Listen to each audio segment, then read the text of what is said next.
A lot of pressure, man. Yeah, it is. Evil. Knievel. Not our real names. Nailed it.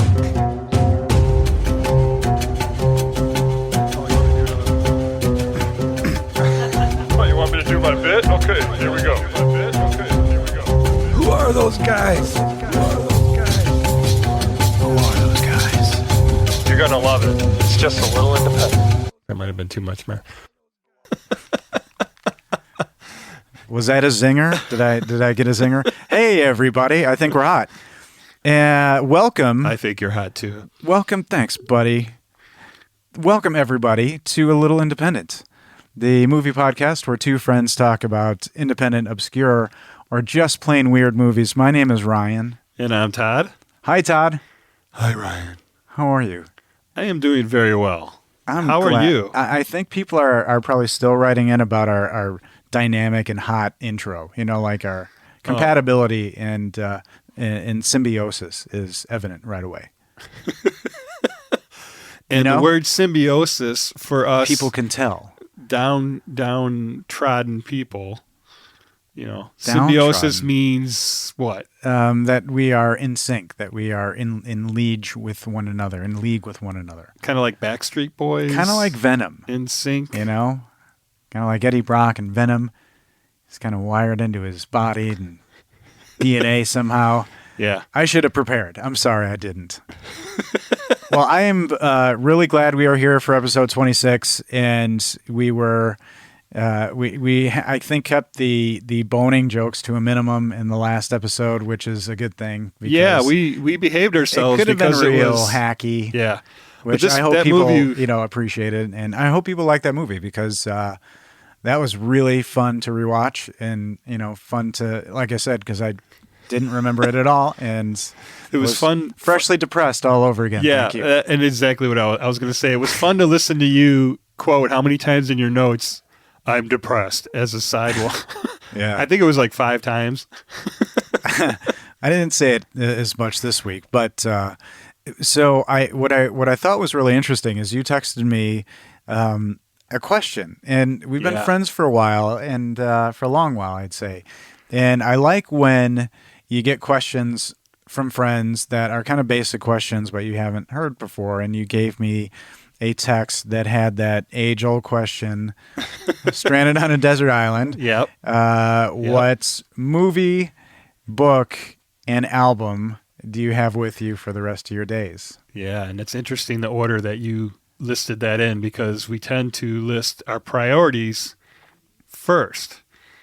And you said movie first. Oh, did I really? Yeah, it shows What's what a movie... Is there a normal flow for that? No, I just think in the text I did movie, album, or I did book, album, movie, just because of what I already had. And you had 2 of them already, and at the ready, and you've had them for a while.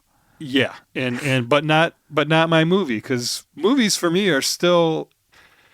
It's hard pressed for me to pick one because it's kind of mood orientated, or I'm in the mood for sci-fi right now, or go on a sci-fi binge, and then that like goes away. There's too many choices, too many genres in movies, and it's more narrow it's deeper. in literature? I think when you hear my book and album choices, it's more like this is something that is on a much deeper level than you would watch every day. And your choice is affected by the fact that you are, you're alone, right, on a desert island. Does it have to be a desert? Could it be a different type of island? Yeah, so survival's not an aspect. Food's not an aspect. That's not how I approached it, though. Yeah, philosophically speaking, if you had to pick one of each to watch for the rest of your life, and only that one, what would it be? All right, cool. Well, it's like marriage.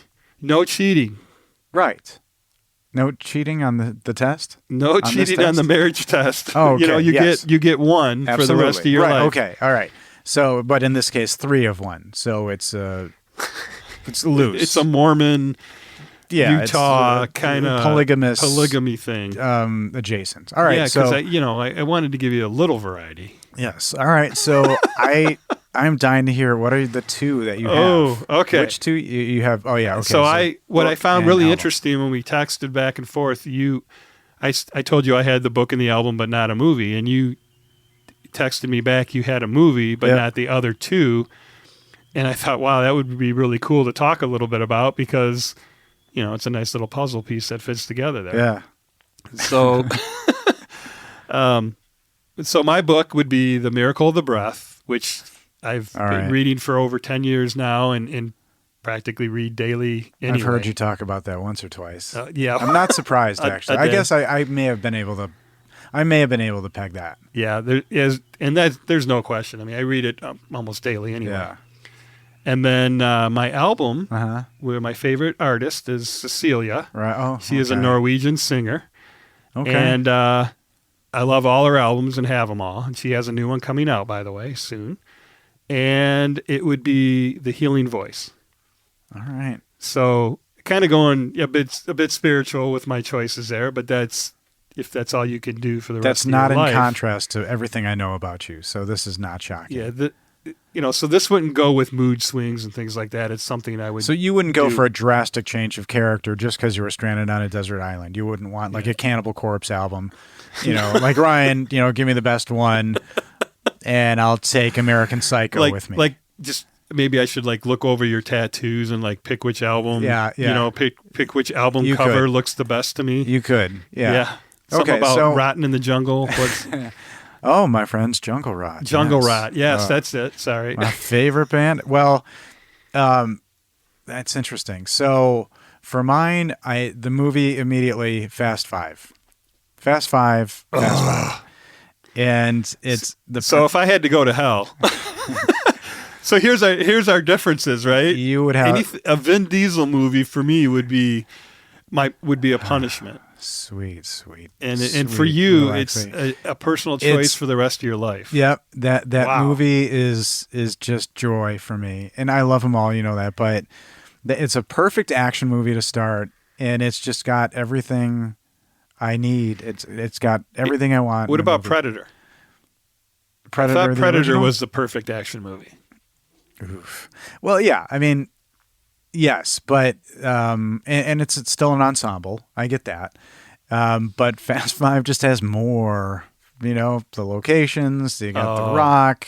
It makes you smile. He's smiling right now, folks. Lines. Just thinking about it. So this is the perfect.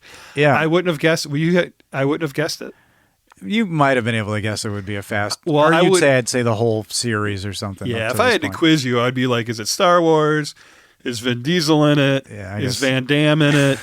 That would have been my questions. And then I would have maybe went to, Kurt Russell. Is he in it? Gosh. Something like that. But it was tough. It was the Big Trouble in Little China could have been there. But as far as rewatchability, and we talk about that, as it related to well, that's the key. Academy Awards, the best picture of the year should be something that you want to watch a ton.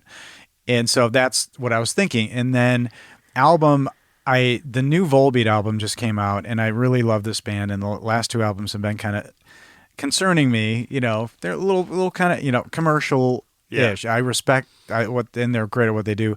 But this last one is a freaking banger, top to bottom, every freaking song. Oh wow! It does not come out of my CD player, which is the oldest thing I've ever said. I can't remember the last album I couldn't stop listening to, and this one just fucking crushes. And I would pick that one, and that may seem short-sighted because yours is a way better reason. But I've got the tattoo, my kids. Volbeat's a band that's important to me for family. And for a book, I don't think I'd really care too much about reading, so I'd want a really comprehensive survival guide. Right. But you said things are taken care of, but all of this and everything I thought through this thing, I thought about this question a lot, Todd. You did. I love you, man, and I take this stuff seriously. And all of it came down to nothing because I realized I'm going to be dead very quickly. Very, very quick. Even with the survival you're thinking of Castaway, where you have to physically survive. Yeah. I'm like, all right. So even if there is electricity, beyond the philosophical, and there is internet or however to watch movies, I'm still fucking dead. Very quickly. I'm that 6 coconut, months. You're never going to figure out how to get the straw in the coconut. No. I wouldn't even be able to install cable television. Well, but what if I recommended a couple of survival books that would, get you through? Would you? maybe You would be too busy watching Vin Diesel and Gal Gadot I to would. even practice the fire starting I would die techniques. very quickly. And speaking of dying, our movie has some deaths in it. Oh, yeah. Yeah. Did we say what is our movie? We haven't said the movie. This week was my pick, and it is a film called Sushi Girl from 2012. And I was so excited to watch this, to be totally honest, because you've talked about this one And remind for me, a you long had time. not seen it before. I had never watched Okay. it yet. Yeah. We've known each other since 2013, so 8 years. And yeah, this was a 2012, so everything, I'm trying to remember when you first brought it up to This me, but one- it's been pretty close to 8 years I ago. think it was a one copy at Family Video. Is that how you found it? Oh yeah, 100%. Oh, And so you had moved here. yes. So it was in 2013. yes. Oh, Yes. that's golden. And I believe I saw this and I saw the cover for Poker Night. For some reason, this movie and Poker Night are intrinsically linked for me, and I think it's around the same time. Well, when I watched this, I may fact check. I the thought dates. Poker. You felt It Poker Night resembled. vibe? Yeah, it the does. movie itself resembled Poker Night, but you're saying before you just going by the cover, Yeah, it made you And- feel and that way. I've got I've got a little visual stuff, but to talk about covers in general. Yeah. But yeah, the cover drew me in because of actually the what I thought was kind of a Japanese style to the cover. Yeah. And a thing I love about the film is some of the stylistic and specifically Japanese touches throughout. But I realize that I'm very incestuous already on this podcast with movies because yes, this feels everybody, and I hope you're okay with it. A lot like Poker Night. It And does. It features, and this may be the first in the history of movie podcasts.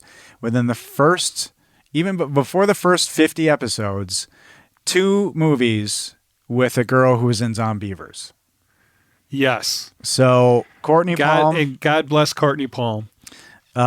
we love you, or apparently I do. Yeah. Well, and what's that to love? So yeah, I really and I said it on the Zombievers episode. Knowing I'd do this movie. Here we go. Oh, there it is. Courtney, that's for you. That's a ice cold Budweiser.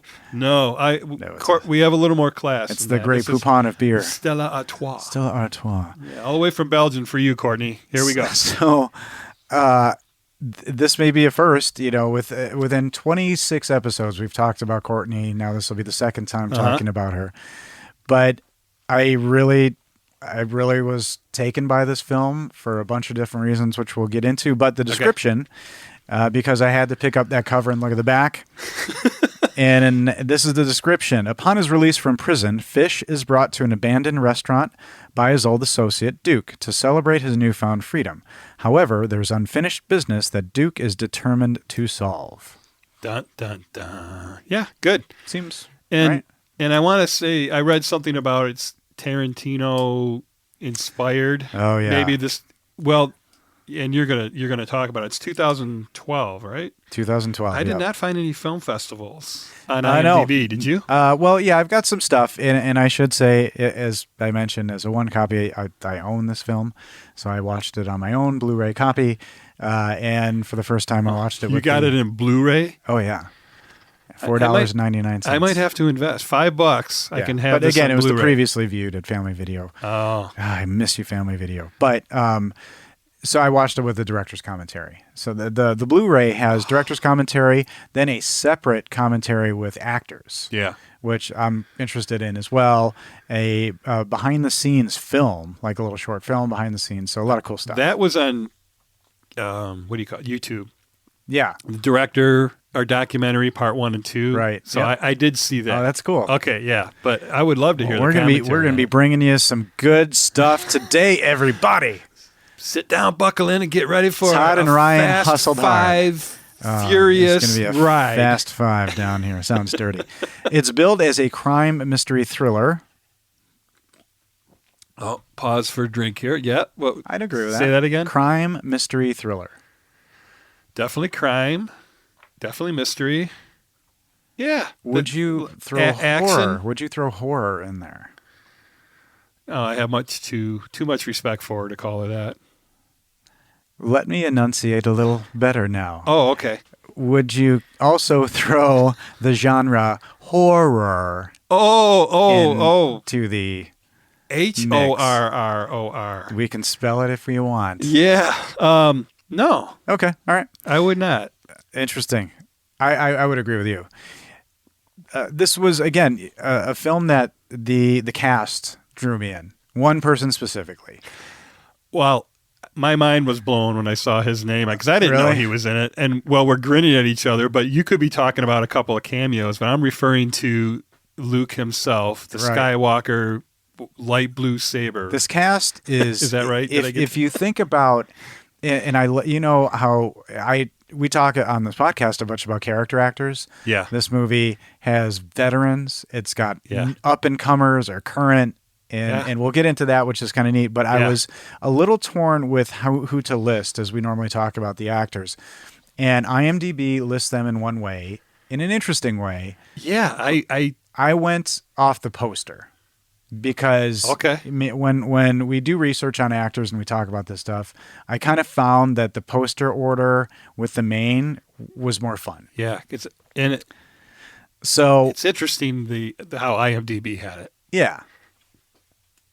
I don't think it was because there's a setting for popularity. Well, the fish guy was first, right? The O'Neill, what's his name? Yeah, Noah Hathaway. And IMDb, and then Courtney was second. That was my moment. This is that movie. I don't know if you remember, but when the character of Fish was on the screen, particularly in the restaurant, I said, I know who that is. And I said to my wife who it was, and she's like, that's not who. There's no way you're right. Oh, it's that guy? So, yeah, we'll get into that. Okay. So, first build is Tony Todd, the legendary Tony Todd as Duke. Had you ever seen him in anything? Please tell me something. Yes. Because our horror fans will murder us. Duke is the big guy, right? Yes. Yeah. I mean, I got it all right. The boss man. The head Yakuza wannabe boss. Yeah. The final girl. So, spoiler. No. What I remember him from, and I hope I'm correct, I might be wrong, is he was a Lycan in at least one of the Underworld movies, if not more. No.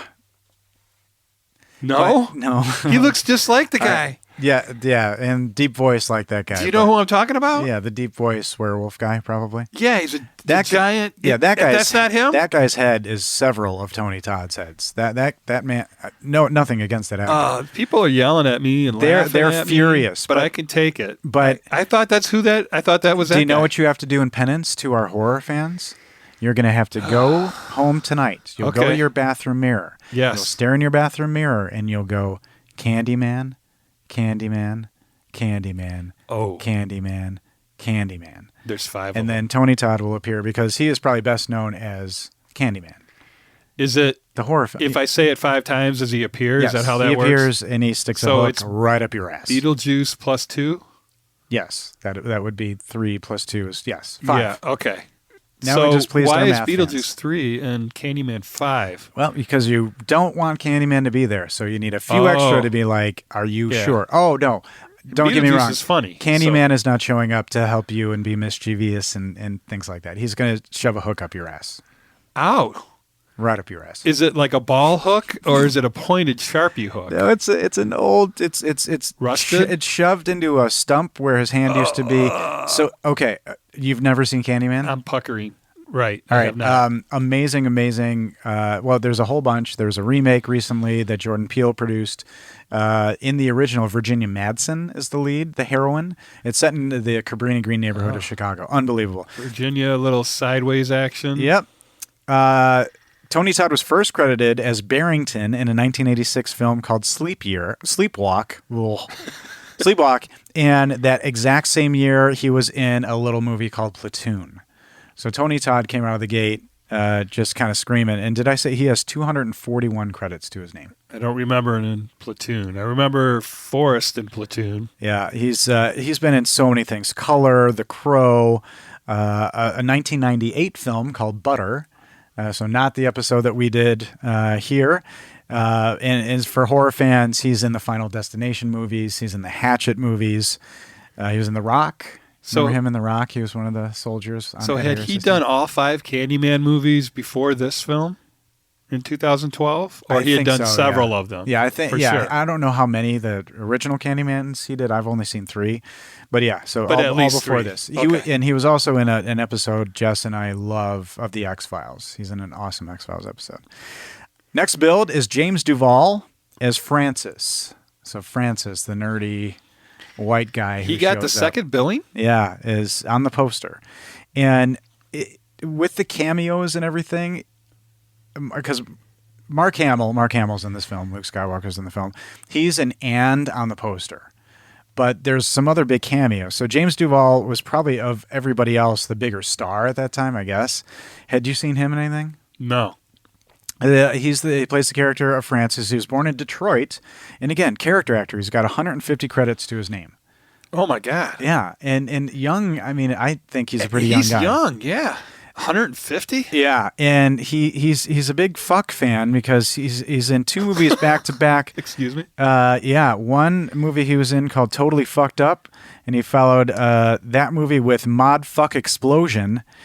His character is Smack, and Mod Fuck Explosion is billed as West Side Story meets Rumble in the Bronx meets A Clockwork Orange, which holy shit. I want to see immediately. Yeah, and how appropriate since West Side Story is coming out. Exactly. Yeah. He's, I think, best known, the guy who played Francis, as he was Randy Quaid's kid in Independence Day. So he was the older of Randy Quaid's character's kids. Oh yeah. He needs his medicine. Yep, that's him. So yep, I can see him. He's got probably 20 movies in production right now. Wow. One is called Night of the Zomghouls. So I think they're going to try to merge zombies and ghouls. So he's done a lot. Next build, and this is the one that freaked out my wife, Noah Hathaway as Fish. So had you ever seen Fish in anything before? No, but I thought I read something about this was his first movie since 1994. It's been a long time. And then he takes on a lead role. So I have a visual for this. Uh-oh. You don't know who this kid is? No. I'm looking at him, and it took a little bit, but I said to Jess, that's Atreyu from The Never-Ending Story. Remember the film The Never-Ending Story? Just barely. Like the little kid? Well, no, like the hero in the book. Okay. He has Artex, the horse that sinks in the mud. It's one of the saddest things us kids had to deal. This goddamn horse shit. Some of the things that we had to watch. Trauma. And he's this young, and my wife's like, no, that's not. And I said, I don't know. And I think it was more the name. I think I did recognize the name. Yeah. But it is him. So okay. This is a side-by-side. There you go. That's a side-by-side of what I saw in my mind. Oh, my gosh. And I put those two together. Is that sad? That is incredible. Wow. Yeah. That is amazing. Yeah. So the picture on the left is a young... handsome Tarzan, about Atreyu, 15 years old, maybe. From The Never-Ending Story, yep. And he's got not a tattoo on him, and quite young. Looks like a school picture almost, but he's kind of dressed up in like a buckskin top. Yep. And then cut to what he looks like in this movie. He's all tatted up, and his hair's all cut off. I mean, he looks like a meth head.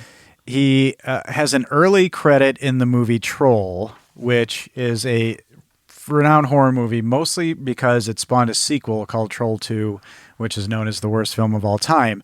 But I thought it interesting, his character in the movie Troll, he's credited as Harry Potter Jr.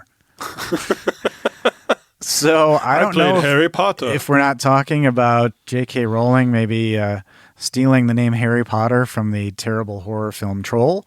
Yeah. But there you go. And one of his big breakouts was he had a recurring role on Battlestar Galactica, the 70s show. Oh, that's cool. And I looked at a still, and I kind of remember it. He also holds black belts in Tang Soo Do and Shotokan and is learning American Kempo from Dr. Jerry Erickson. Wow. So Tang Soo Do is very similar to Taekwondo. And what was the other one? Shotokan is straight up karate, I believe. Yeah.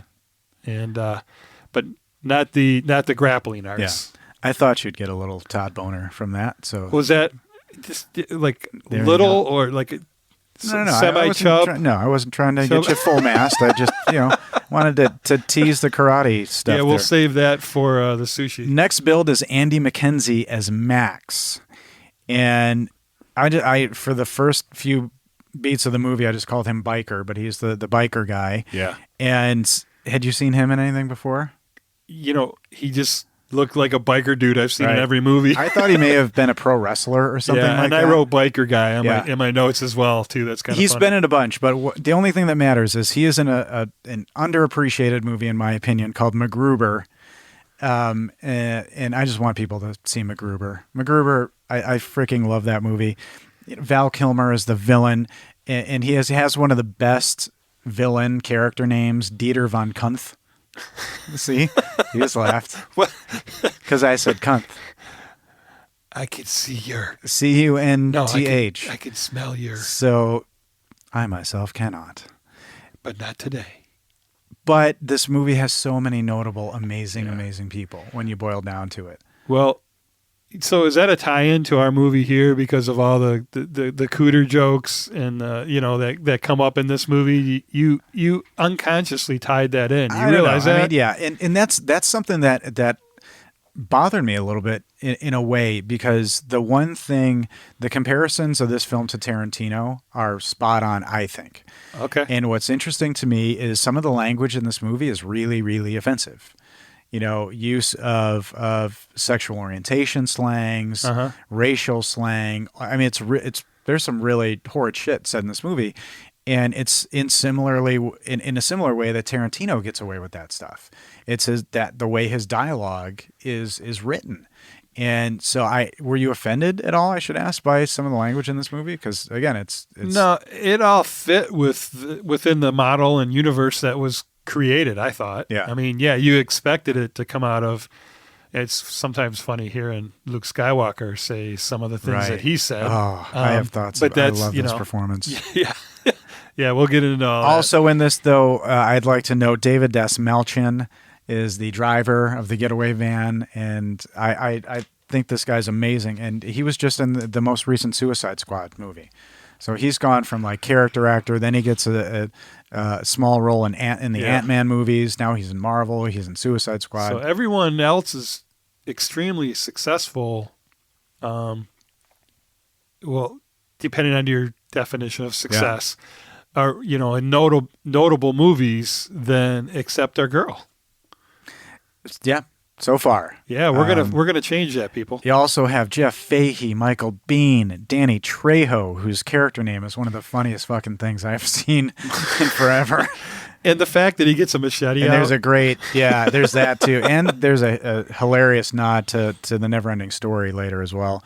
And then on the poster is Mark Hamill, Sonny Chiba, which Sonny Chiba, and he's billed as Sonny Chiba. His actual name is Shinichi. And he sadly passed away this year. He's the sushi chef. Yeah.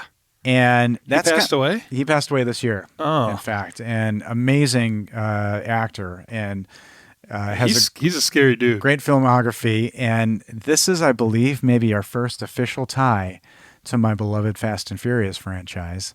Because Sonny Chiba, if you're a Tarantino fan, in Kill Bill Volume 1 and 2. The only reason I knew that he was in a Kill Bill movie, very important character too, was because I watched that documentary on YouTube, and he signed a Kill Bill poster for somebody. Yeah, one of the guys on the crew, and he signed it. I'm like, oh, he must be in Kill Bill. Yep, he is, and he is in Fast and Furious Tokyo Drift. Oh, so the smile on your face is just so heartwarming. I wish I could go on this ride with you, but and then we have, and she has a credit introducing Courtney Palm, but this is not her first film. And the directors and the writer, director, and producer who did the commentary, they didn't really comment on that. But. Well, I would like to then. I have notes on that very line, and you look surprised. You got one eyebrow raised and the other not. So I made a tie-in. So when I saw introducing Courtney Palm, my mind immediately popped up another introducing, and I was like, oh, could that be the only one? I started watching beginning credits for other movies to see, and what movie do you think immediately popped into my mind? Because and they did an introducing another female lead, who has been in a lot more movies. What was it? Jennifer Lawrence? No, that wasn't her first. No, I don't know. But I didn't look that up. So the one that popped into my mind is 1976, Jeff Bridges, Charles Grodin. Oh, my goodness. And introducing Your beloved Jessica Lange. Yeah. So when I saw introducing Courtney Palm, that flashed into my head. Cool. And I just thought that was really cool that they did that. A little independent tie to a beloved film, I think award-winning film. The second King Kong, I thoroughly enjoy. Yeah. Another little add to that Todd Boner. Isn't it? This is a love fest for you, brother. Well, we got to get you one. I can't be the only one over here having all the. That's all right. We can trade off. This was written by two people, Destin Pfaff, who also wrote a film called Married in a Year and a short film. He's done a bunch of shorts. A short film called Porntourage. Which I looked at that for a second, and it stars a great porn character named Buck Wood. Well, if you're George Costanza, it would be Buck Naked. Yeah, that's right. And it was also written by Kern Saxton, who has also done a bunch of shorts. And it was directed by Kern Saxton. This was his first feature film. Oh, and writer, director, producer. Yep. And editor. Yeah, and editor. Yeah, one producer, So not true the only indie producer. fashion. We love people like true this, noir. Right? Yep. Yeah. We love you. We love you, Kern. We'd like to, and from the director's commentary, they had, at least at the time, planned a prequel. So get going on that. The tagline from the poster, there's only one: "Revenge is a dish best served raw." And I did see that tagline, and I try not to, but I love that one. The only thing I would say is that kind of gives I don't know. Yeah. Kind of gives a nod to the movie a bit. And so I love posters, and I love alternate posters, and I just freaking dug that. Oh, where'd you find this? It's on IMDb, and it says "Revenge is a dish best served cold," but I love the look of that. It's two chopsticks holding a bullet, and is that sushi? About to go into some lips. Oh, that's a large mouth. Yeah, it looks like I'm the pervert. Taking up, This movie was made for $750,000 estimated, and I didn't find anything on any money it made. No, they didn't have anything posted on IMDb. Theatrical release, but 1 hour and 38 minutes on this one, which is. Did it move for you? Did it slog? Was it paced? No, okay, it was fine. It was good. Good pace. The production team behind the movie raised the money for the world premiere via Kickstarter, which I think was the first time that ever happened. And the film debuted at the TCL Chinese Theater on November 27th, 2012, and played at the Montreal's Fantasia International Film Festival, Melbourne's Supernova Pop Culture Expo in 2013. Oh, cool. And it had a limited theatrical run in February of 2013 and kind of made most of its headway with VOD and geeks like me who buy Blu-rays. Yeah, well, I rented it, this week, so they made a little bit. Well, hey, I'm sure they appreciate that. And the opening of this movie, going into it, you're thinking, okay, big cast, ensemble movie, mystery, crime, and I like it. It starts with a girl getting ready for something. And if you don't know did you know what the concept of a Sushi Girl was before this? Did you look into it at all? I had questions. I got question marks. So is this a thing? This is a real thing. Yes. Fuck. Are you serious? I'm sure COVID has for sure. And if propriety didn't wipe it out before COVID. As I understood, it was a real thing or is a real thing. All right. So I was really concerned when I walked into the studio today, and laying out in the center of the table is this extra large don't mind her Barbie doll. Like a she looks giant like a Barbie size. doll. I don't know, was it 3-4 foot long? And then we've been eating sushi. Yeah. Strategically placed.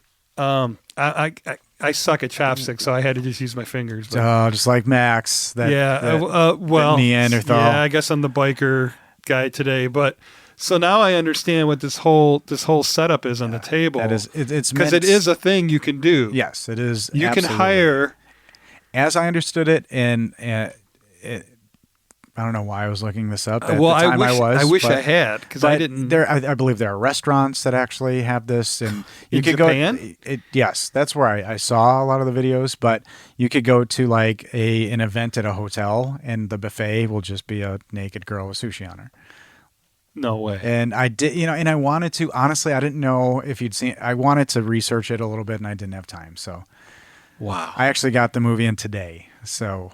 Work's been crazy, and so this is the first time I think I've crammed. So I know in you one see day. me like loaded with all these questions, and you're No. like, I can't deliver, brother. But I've got I should have stuff. looked it up I've got myself. stuff. I've got stuff. I've got good stuff. I think. No, but so it is a real thing. Yes, this for is a sure real in thing. Japan. Yes, and I'm And sure do in you know, Vegas. what is it called? Just sushi girl dinner? I mean, I don't know.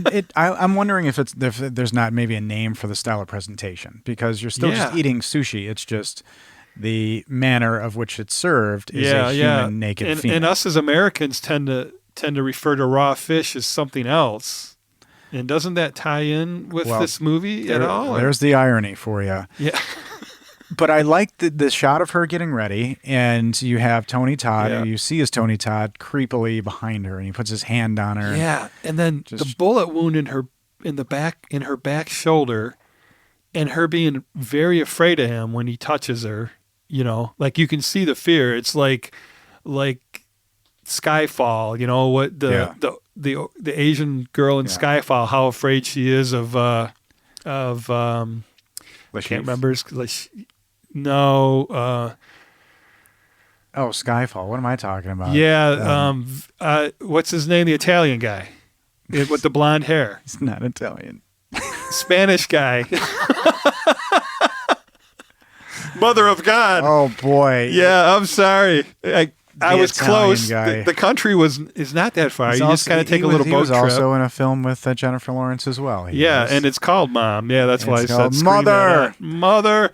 Anyway, so but there is a tie to James Bond to this, which is interesting. But I like this, and then you have a couple of they set up a couple of shots that I think are gorgeous. Like sometimes I'll look at movies and want to, and I'm sure there's the technology to do that, but take a still of it and make a poster of it. Yeah. And the first one, there's two in this one. The first one is the shot looking into the dining room with that circular entryway. You have the rising sun, Japanese art, Japanese flag, and then the table. And I just thought that establishing shot was just gorgeous. And that's before she's on the table, right? That's when she's first walking in with the robe and the wood shoes. She comes in with the shoes in a robe, drops the robe, naked girl, and then right into titles. Yeah. Which I thought that was a really kind of nice and opening of the film. I thought the still shot they did of directly above the table with her completely decorated up was stunning. Yeah. Visually, did you like it? Yeah. And there were a couple of things that I learned from the commentary from a film perspective I thought were kind of cool. But the titles. So you're looking at an independent film, and the song dulcet tones of Diamonds Are Forever. My mind. Did it? Blew my mind. When that song started, that's the James Bond tie you're talking about. There is one, because believe it or not, they got permission. I was going to... They said, you are so awesome. I was going to ask you, I'm like, but it's it's such an older song. I thought, well, maybe they didn't have to pay that much. No, but they were on a really tight budget. They were, and they got permission, and they got permission to use quite a few surprising pieces of music for them. And in composing the score, because I really liked the score in this film. Did you like the music? Uh-huh. Oh yeah. They approached it like a Bond film. They approached it like John Barry, and even Mark Hamill's character. Sorry, he has a little bit of a theme. So they created little theme pieces of music. But they got permission for Diamonds Are Forever, and there it is. They found a very specific version of it, like some obscure one, with permission from the Broccoli. Oh, that's not the original Bond one? No. Well, it is, but they recorded a bunch of different versions. He wanted some very specific one that was done. But that's the same singer. Yep, absolutely. I thought so, because I heard that and it was like it took me back. So that's kind of cool, because that kind of clues you into and it's a diamond heist. Yeah. And I like how they say a lot, visually with this, and you go to, money being dropped down in front of a sushi chef, and I'm like, all right, there's a sushi chef. That's gonna be hard to say. Well, and the credits are rolling while they're doing this too. I love this credit sequence. It's preparing sushi, yeah, and placing it, and a guy getting out of prison. And it's really kind of and the credits at the same time too, all rolling together, and then "Diamonds Are Forever" being sung from the Bond movie. Pretty freaking gorgeous. It was. I mean, they spent a lot of time setting that up. And there's something to, I guess there's something real sexy, to be honest, about the preparation of sushi. Have you seen the documentary "Hero Dreams of Sushi"? No. It's a beautiful documentary, but the close-ups of these incredibly sharp knives slicing incredibly thin pieces of fish. Very satisfying. So there it is, ladies and gentlemen. Ryan has arrived at his first very satisfying winter's bone of the day. Yeah. Anyway, really, really cool. Like Jennifer Lawrence needs any more nods to her. We need to talk more Courtney. That's right. And she is, now this woman, this girl, she is naked and she's on this table and he is very meticulously placing the sushi, and it's the chef, the Japanese guy, and the production team behind the scenes, including the director and the producer and everybody who did 9 jobs, all kind of labored over the placement, and they wrote tables down, and so much so to a point where they were at a restaurant, and she said, "All right, let me get on the table right now," and got almost nude and got onto the table, and they started putting food on her. Well, let me just say, she's not a shy girl. No. I did make another request. I don't know if you're going to do it or not, but about reading the IMDb biography. Oh, shoot. I can get it, yeah. Sorry. Well, it's pretty long, but this fits in with, she seems to be quite fearless. And then when I read her biography on IMDb, which is clearly not written by her, it was written by somebody else because of the way the language is. Sometimes they're written by the actor. Yeah. Well, but she portrayed it to be, it reads as it's somebody that knows her well.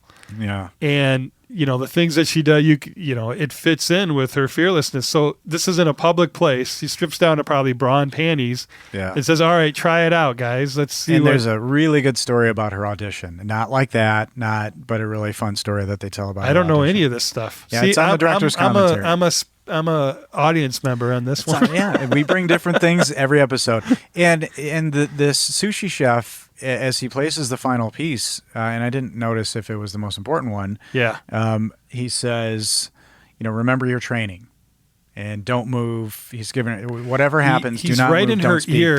Don't and do he's anything. Really serious, and he is like, he looks like not a retired samurai, but because of his age, probably not in battle anymore, but you would be extremely afraid of. Yeah. He's the real deal. Well, I think there's just a quiet menace about somebody who can wield a sword and just eviscerate you. And he has that. Like, just eviscerate. Like getting fucking with a sword. Well, and those swords, the worst. They are so sharp. I know. They say you don't feel it as your bowels are just spilling out. But yeah, but that it's scary sharp. Like you can't even touch it, on the edge with your thumb because your thumb's off. You don't even know. It's crazy. So this is how we start, and there's no context for any of this. And you assume, all right, you don't know. Just Diamonds Are Forever. What is this going to be? And a gentleman's getting out of prison, and he makes that "I just got out of prison" call, which is one of the most heartbreaking things I've ever seen. I'm going to keep this, by the way. This altar, I like this. Now that I know that is lips, I can't stop looking at it. Okay, sorry to interrupt there. I don't know if it's dirty or the way you said it or when you thought it was fish. Anyway, you don't know who this is, but he gets out of prison. It's fish lips, a whole new... brings a whole new thing to fish lips. So if anyone's wondering what I'm talking about, it is a alternative movie poster. It's all right. That you can... You're in the clear. That you can find on IMDb. Revenge is a dish best served cold at the top, and Sushi Girl at the bottom, and then some quite interesting artwork in between. Those are stunt lips. That's a stunt pair of mouth lips there. Courtney does her own stumps. Stunts. All right, moving on. Yeah, well, I guess we can get out of the murk of his phone call home, and a little boy, his son, picks up and says it's your dad, and the kid goes, "Dad's at work." Yeah. So he's setting up his desperate family's world. Moved on. Yeah. The wife gets on the phone. He's like, "I'm out of prison." She's like, "Oh," and hangs up. And so he's out. That was like he's out. It was like a Napoleon Dynamite sigh. Yeah, and the directors actually they made a point to say, and one thing I guess you can thank Facebook for in a weird way is they got a few members of the cast, including Noah Hathaway, through Facebook, just like literally a Facebook message. What? To try to audition? Yeah, for the movie. Wait. So you can wait. So I write a movie. I write a short film, whatever. Fucking I can Facebook ask. somebody. I can Absolutely. ask. Yep. Val Kilmer on, you heard it on here? Facebook. Yeah. And then he'll say, "Send me the script," and then Mark Hamill. Yeah, I mean these folks had done a few other things. I mean, but he hasn't done one since '94. It wasn't a cold call to him. 94 anyway. to it's like 18 years. Yes, send your script to Noah Hathaway. I bet he will appreciate it. David Dastmalchian, apparently they also got via Facebook. But our guy gets out of prison and he's picked up by a mean-looking bald guy in a black car. In a black outfit. It just kind of looked menacing. With a big old scar going down his face. Yeah. Didn't look like the kind of my gal's picking me up and I'm out of prison type of moment he hoped he would have. If that's his gal, he might want to go back into prison. Yes. Well, that probably was his gal in prison as well. But he gets into the car, and this is kind of the main thrust of the movie. He says, "What does he want from me?"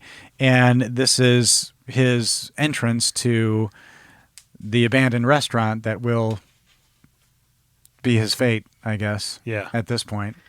Yep. The point of no return once you go in there, baby. But he doesn't answer them, by the way. He's asking all these, saying all these things. He calls himself the henchman. Loyal henchman.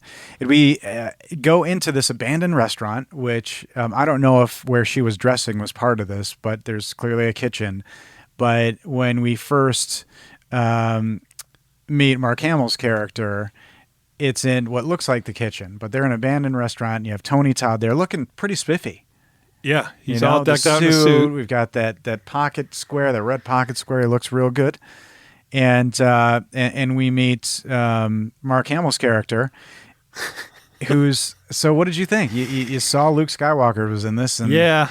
You know, and I know you, because we talked a little bit about this already, but I know that if Mark Hamill was to play the Joker in a Batman movie... This would be it. Well, yeah, fanboys. There's a lot of them, and he does. But he did the voice of the Joker in an animated series, I believe. Oh yeah, which I've never watched. Renowned for it in those circles. So yes, but he doesn't sound like that. A lot of people say if you were ever to get a live action Mark Hamill Joker, Sushi Girl would be the performance. So I thought that was cool. That's that the same vibe. Exactly, without reading any of that. That's what. But he's got this little kind of effeminate side to him. So he's, he's called many a name about that. Yeah, and that's one of the things that could be offensive, and it's that like Tarantino style of writing, and he gets away with stuff like that. But his character is very picky, and I thought it funny. Tony Todd's character says, "How long is it going to be before you're missed?" And his response is, "They don't get paid enough to care." So did he break out of a loony bin? Wow, that's a good question. Yeah. Okay, so again, subtitles, even with the director's commentary. I had a lot going on. I had subtitles on too. So how long? So ostensibly, maybe he has broken out of the loony bin to be there, and it looks like Tony Todd's character is some sort of boss, and he leads Crow, Mark Hamill's character, Crow, into the main dining room, and you're wondering what level of creep is Mark Hamill. Were you thinking like, all right, Mark, this is Luke Skywalker. He's pure. Yeah. He's that blonde-haired saccharine hero from Star Wars. He can't possibly be a dirty mouth. He went all the way. Did any of this shock you at all? Oh yeah, he went all the way. Fortunately, he doesn't have that same look, pure look. Because he's so much older, and plus with the glasses and the long hair. But if he was still if he still had that boyish look to him like he did as Luke, then it would be just completely shocking. But no, the way he looks now. I'm glad you got a little jolt from but that. He doesn't hold back. He goes all the way. And he goes full creep right away. He sees this young girl on this table, and he goes, "Party favors." Yeah, he refers to dessert a lot. And then says, "Is she full service?" Yeah. And Tony Todd's character, again, he delivers. Tony Todd's gravitas is unmatched. It's his voice, and I really hope you watch the original Candyman. As far as scary movies goes, it's one of the scariest. And his villain isn't talked about in the pantheon of Freddy, Jason, Leatherface, Mike Myers. But he should be up there. And I've seen all those, but not. I just never watched Candyman. The sequels were so maligned and what have you. And this isn't a podcast about Candyman, but anyway, he has this gravitas, and it's so. And he says, "Sushi's free, the girl's not." Yeah. And he just has to say, you know what? You say it, and you're like, "Yes, sir." Yeah. All right. Well, and that's just house his rules. Physical size is very menacing. And so we one by one get the crew here. Yeah. And we have a biker guy who we find out his name is Max, and he and Crow don't like each other. We get a nerdy white guy who shows up, and he has the great line, as if we were wondering, "It looks like we're in a reunion at a titty buffet in Tiananmen Square." So again, it's lines like that there is some humor. I mean, sorry if I sound like did you laugh at all in some? Yeah, the only place the dialogue was a little rough for me was in the exposition part in the beginning with Mark Hamill and Duke. It was a little contrived, but he had to get through all that. And, you got two very experienced actors delivering it as best they can, but it was a little bit rough. Oh, yeah. But then from there forward, I thought it flowed great. Okay. I agree with that 100%. Yeah, that's just what I felt. If you had a criticism, I would say, there's a lot left undone, and knowing that they maybe intended on a prequel or maybe even a sequel in some way, I don't know. Yeah. But a lot was left there's a lot of loose ends, everybody, in this movie. And if you find a cool one constructively, a little independent podcast at gmail.com, you can send it to us. Yep. But in the end, it is a celebration about a guy who wrote, directed, and edited his own movie. Again, the language really starts to get you. Some of the stuff might seem offensive, but in that style of Tarantino, that's just the way it goes. Yeah, but it had that setback flavor too. And if we're talking being the 70s or 80s, because that did feel that way, especially that limo he was picked up in. Yeah, that was from that era. That's the way. I mean, I heard this language every day in school. Yeah. Well, Francis, it's just how it was. I thought his 70s jacket. Because he's clearly recovering because and that's the Kill Bill kind of look. Maybe I don't but know. Duke says, "Are you off the wagon? You're off the wagon. Don't lie to me." So he's establishing dominance with all these different characters in different ways. Yeah. And there's a theme there. Crow and Max do not like each other. Max or Crow says, "You're Duke's dog." So there's this. Idea of subservience, not only with the woman on the table, but with these men to each other, all to this one guy, which I thought was kind of interesting. Yeah. And he's kind of setting it up that way. That may be deeper than anybody's ever. He's loathing in it, not loathing. He's soaking it up. And Max and Crow fight and physically fight, Max shoves his head onto the bar and he cuts his cheek. He makes a reference to his dad. And they want to get paid. And I find it interesting, they'll occasionally cut to the Sushi Girl flinching. Blinks. Well, at first she blinks. There's a few times where she blinks. Yeah. And at this point, intentional. They're saying somebody's missing. Well, Fish arrives. He's out after 6 years. Very specific number in 19 days, 19 days. Yeah.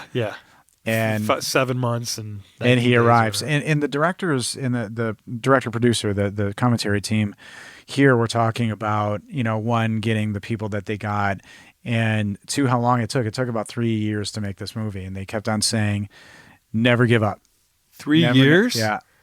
Wow. Watching the documentary, they were on a really tight time Yeah, schedule. but because between idea and just getting to the point of doing it. oh investors. yeah, because they had to do the shooting script and pay all. They said never give up and get kind investors. So if you're making that movie, get kind investors.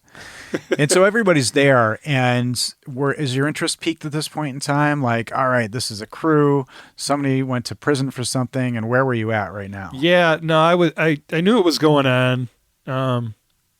That it was a heist because I read, the description and it talked about it. It already had told me about the diamond heist. Yeah. Oh, okay. So I knew it was about that, Yeah. and that's why Diamonds Are Forever was so friggin' awesome in the beginning. And they do a toast, and somebody, I believe it's Duke, says to fallen comrades. So everything that progresses makes you think something went wrong, aside from one of them going to prison for 6 years. What do we got to say, Grace? That one. Yeah. He's all irritated because he can't start eating. Yeah. Yeah, he tries to reach in, he slaps. Yeah, again, more like I'm lording over you. Slaps his hand. Yeah, like a petulant child. God damn it! And they all have named place settings. What I love is Tony Todd, his commitment to having a goddamn civilized fine meal. That and because then don't get in his way of eating that freaking fish because he'll chop your fingers off. Well. Yeah, and I do have a big question coming up as we work through this for here, but he says tonight we dine Yakuza style. So that was Yakuza his whole style, thing. Yeah. And they have masks. Yakuza. Yakuza. Oh no, here we go. I believe it's one of those two. We mean no offense. I thought he said Yakuza in the movie, but it does end with an A. So, but his whole thing is being a Japanese gangster. Or mafia guy. I think his clothes in America, like he's wanting to portray that, but it doesn't appear that he has any ties to the Japanese mafia, nor to Pittsburgh, as we find. Oh, because of our girl. But they toast. They have these special place settings and masks, and the Yakuza style of doing the fish this way is they dine from the outside in. So in the world of sushi.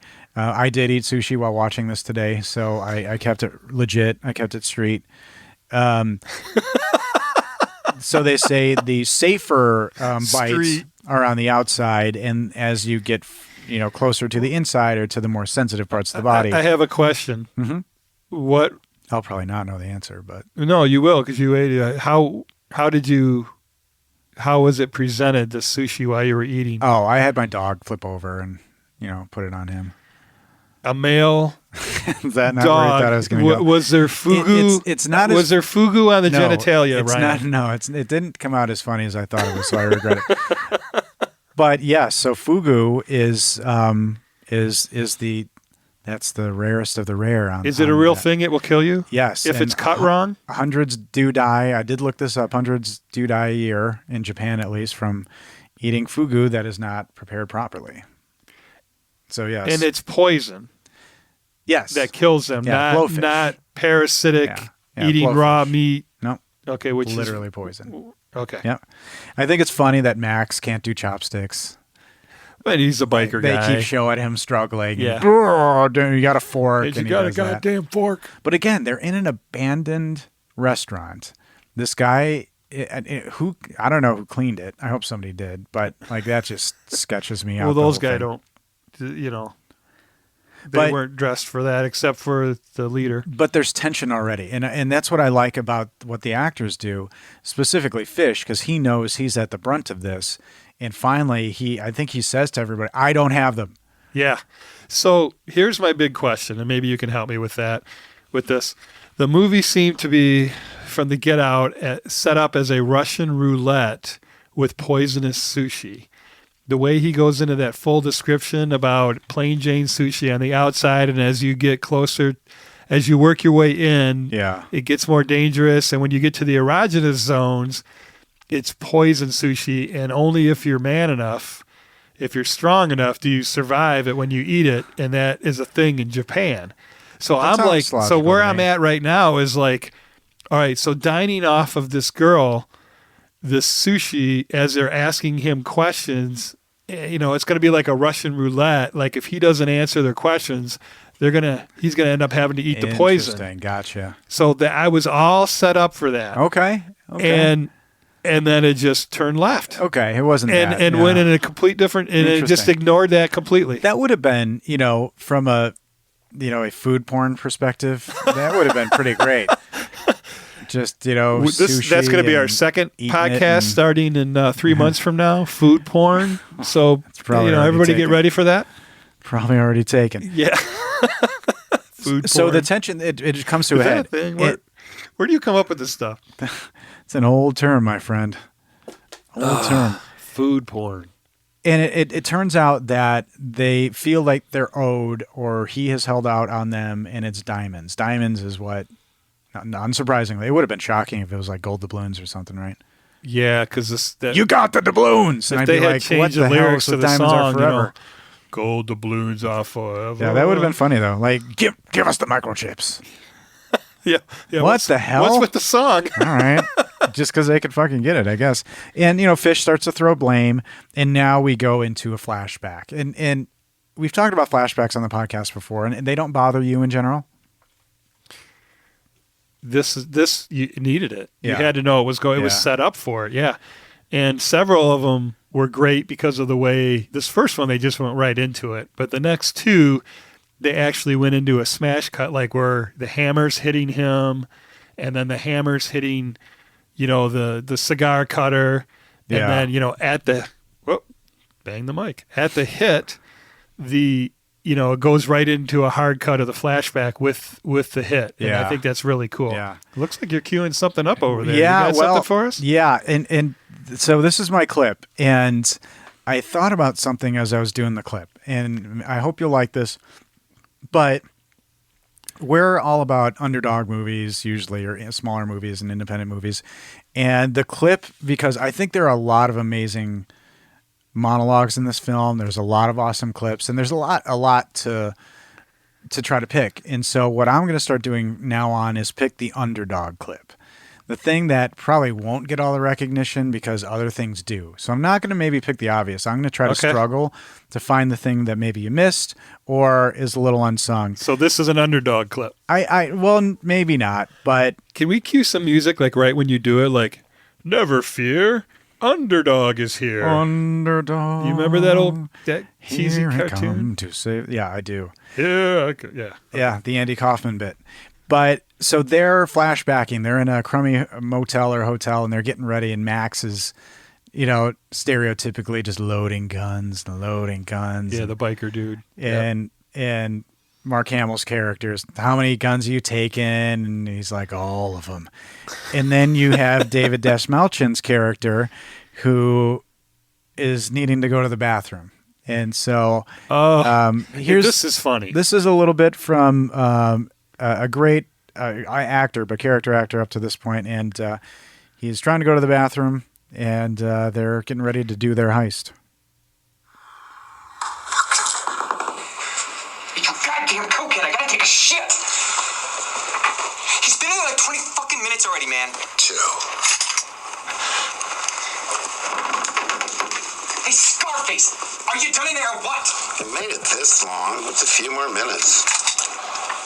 I downed a half a bottle of laxatives this morning, asshole. What do you think? What the hell did you do that for? You always clear your shitter before a job. What? God damn, you are fucking green, aren't you? Did you ever hear of Vinnie Parker? No, who the fuck is Vinnie Parker? Oh, fucking shit, not this again. Jesus, I've had $1 for every time I've heard the story. I have it memorized. Okay. That was Luke. There's this cat, Vinnie fucking Parker, right? This guy is the best driver in town. I mean, he's like a born motorhead, right? I mean, crazy about this shit. Would have barebacked Mario Andretti if he got the chance. So I cut it off because there's more to it, and I just want people to watch the film so they can hear the rest of that. Yeah, it is amazing quite funny. Speech about, and that's that actor. I love that guy, and he's really, really good in that scene and just crushes. I think. And from what I've heard, that's a real thing. When you pass away, So we'll let him get there. You go. Yeah, and the commentary team here directly address the Tarantino comparisons right there, And they said, in a scene like that is totally Tarantino. Okay. A guy riffing about taking a shit before doing a job, just in case you die. And they said they grew up in an era with filmmakers like Tarantino, and they just thought this is how you make movies.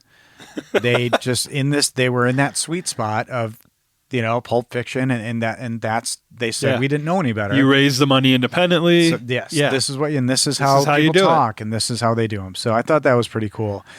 And so I wonder if Tarantino's ever commented on it, or gave it an attaboy. I don't know. That's a good question. Yeah. And they were definitely they talked about being influenced by Asian cinema. They mentioned a horror film called Audition that is batshit scary. Oh my god. Oh. And you see that in the film. Audition. In the audition, yeah, it is. I dare you, actually. Oh, no. I'm looking at you in your eye. I dare you to watch this movie. Is it worse? Is it worse than the one you dared me for that scarred me and still scars me? It's a different kind of scary. You know what I'm talking about, right? Scary, Old boy? yeah. Okay. Yeah, different kind. And I apparently didn't even watch the worst version of it because I watched the Americanized. They're getting themselves ready. It's very clear that Fish is the new guy, and they all get their special masks, and off they go. Rookie. And I like the way they bring it back to Fish, in this restaurant tied to a chair, and he's passed out, and he must have been thinking about that. And next comes the kind of torture part of the film. And a lot of the criticism of this movie has to do with the next probably 20 minutes of it, really. The torture stuff and how gory it was. And it is pretty freaking gory. I mean, there's one horrible thing in this that, it's pretty intense. So, well, and it starts off with Duke giving this whole speech about his daddy and the steel mine. He gets up from the table. So before the speech, when he gets up from the table, totally Candyman. I'm telling you that the move, just because he does, it's, again, if you're a fan, you're like, he was doing something there. Maybe not, but I think so. And he does. He gives this incredible monologue, and the commentary team were saying, and I don't disagree, they're saying this is the best performance Tony Todd has ever given. Well, and he does a great setup too, or it's written, so we should give the writer credit. Give the director credit, and there's two writers, so who knows who wrote it. But the whole thing that he takes a trophy from each kill, which is going to play into this at the end, big time, in two ways. So he introduces a timer as being a trophy from when he killed his dad. Yep. And how his dad would beat him. Would use this timer every 3 minutes at the end of the timer. Yeah. And it sets up the torture well. And I guess it was so, like, he looked very emotional delivering the speech. And if you look at Noah Hathaway receiving it, looks very, so as they cut, because I don't know if he did it in one take, but it was close. And Noah Hathaway had to leave set and get composed. He was so taken by the performance. Was that in the commentary? Yeah, and the director was saying, like, from one actor to another, we've never seen like that. You're going to create like 100,000 Blu-rays getting sold on this because I'd love a spike in sales for these folks. But you hear, and again, I'm looking at two people in a scene, specifically Noah Hathaway. He's terrified for his life, but he's still taken by this. So this was the actor listening to this speech going, oh my God. Yeah. And that emotion on his face was real, which I thought was really cool. Yeah. And again, he had not acted for, 2012, 18 years. It's been a long time.